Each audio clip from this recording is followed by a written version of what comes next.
வணக்கம் மக்களே.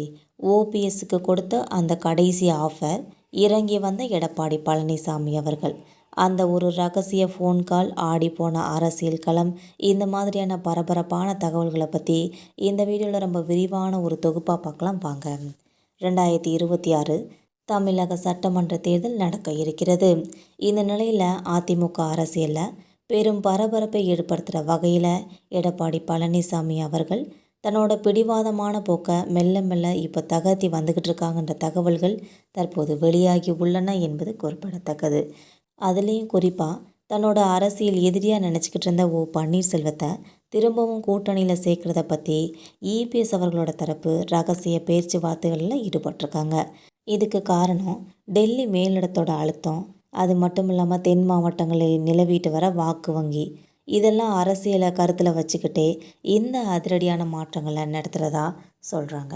இந்த இணைப்பு முயற்சியில் அம்மாவோட மக்கள் முன்னேற்ற கழகத்தோட பொதுச் செயலாளர் டிடிவி தினகரன் அவர்கள் ஒரு முக்கிய தூதுவராக செயல்பட்டு வந்துக்கிட்டு இருக்காங்க.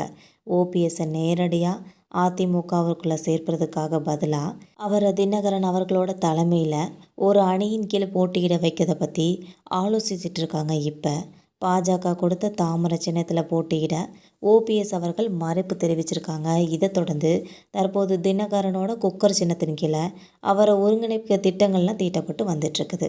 எடப்பாடி பழனிசாமியை பொறுத்த வரைக்கும் ஓபிஎஸ்ஸை நேரடியாக கட்சிக்குள்ளே விடக்கூடாது. அவர் தினகரனுக்கு இணைஞ்சு ஒரு கொடையின் கீழ் வருவதை போல் ரொம்ப பாதுகாப்பானதாக இருக்கணும்னு சொல்கிறாங்க. இதனால் தென் மாவட்டங்களில் பிளவுபட்டிருக்க முக்குளத்தோர் சமூக வாக்குகளை திரும்பவும் அதிமுக கூட்டணிக்கு கொண்டு வர முடியுங்கிறது எடப்பாடி பழனிசாமியோட கணக்காக இருக்குதுன்னே சொல்லலாம். ஓபிஎஸோட தரப்புக்கு இது ஒரு கௌரவமான அரசியல் வாய்ப்பாக இருக்கும்னு சொல்லி எதிர்பார்க்கப்பட்டு இருக்குது. தற்போது இந்த இணைப்பு பற்றி இறுதி முடிவு பன்னீர்செல்வத்தோட கையில் தான் இருக்குது. தமிழக வெற்றி கழகத்தோட தலைவர் விஜயோட தரப்புலேருந்து போதிய வரவேற்பு கிடைக்காத இந்த நிலையில் தன்னோட அரசியல் எதிர்காலத்தை தக்க வச்சுக்கிறதுக்காக இந்த அமமுக வழி தீர்வை ஓபிஎஸ் அவர்கள் ஏற்பாராங்கிறது அரசியல் நோக்கர்களோட ஒரு கேள்வியாகவே தற்போது இருக்குதுன்னே சொல்லலாம். ஒருவேளை இந்த மெகா கூட்டணி உறுதியாச்சுன்னா 2026 சட்டமன்ற தேர்தலில் இது மிகப்பெரிய திருப்பு முனையாக அமையுங்கிறதுல எந்த சந்தேகமும் இல்லைன்னே சொல்லலாம். அது மட்டும் இல்லாமல் ஆல்மோஸ்ட் ஓபிஎஸ் அவர்கள் இப்போ நெருக்கடியாக தான் நின்றுட்டுருக்காங்க.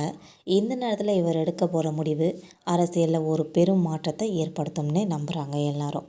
அதனால் இவர் என்ன முடிவை சொல்வாருன்னு எல்லாருமே அரசியல் நோக்கர்கள், அரசியல் கருத்து கணிப்புகள் எல்லாமே ரொம்ப எதிர்பார்த்து காத்துக்கிட்டு இருக்காங்க. இனி வரப்போகிற நாட்களில் என்ன தான் நடக்குதுன்னு பொறுத்திருந்து பார்க்கலாம் மக்களே.